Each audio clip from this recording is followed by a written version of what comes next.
Kasi itong batas na ito, ma'am, would apply to convicted.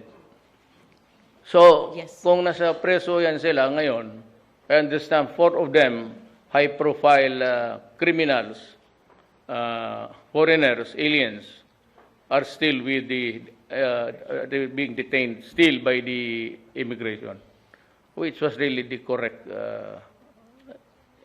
So, in the hindsight. Yun ang tama. Pwede ka basta na lang mag-release ka. The Secretary of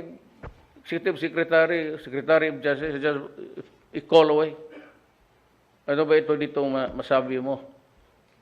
But apparently, everybody was nonchalant about it. Why?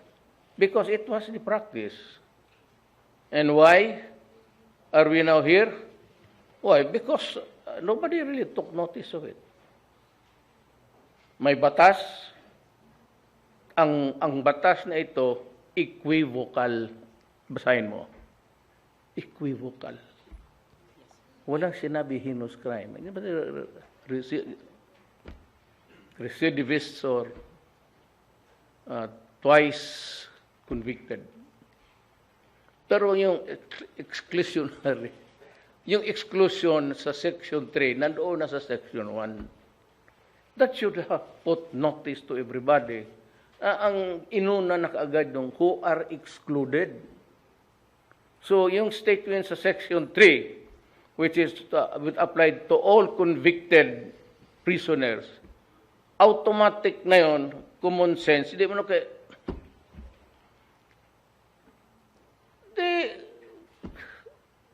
nandiyo na. Multiple murder. Complex crime pa. It was kidnapping accompanied by rape. It's a very serious offense. Robbery with rape is a very serious offense. Illegal detention, then you kill him. Kidnapping with ransom. That is kidnapping a child. Kayong mga well, in my city, this is old woman, yung yaya, kinidnap niya. Good, we were able to catch her sa Pagadian na kasi alam ko taga roon sila. We were waiting for them pagbaba nila sa truck. Pero I think she was 70. Ako mismo ang unforgiving ako sa mga ganun. Lalo na yung kidnapping bata, babae. Wala akong, I have to admit it publicly. Anything can go wrong there. Pag maabutan kita, totoo yan. Pero wala pa naman, hindi pa nangyari. Ang problema, ang human rights, sinabi niya. Pero kung maabutan kita ganon, maybe lang yan. Pero ewan ko.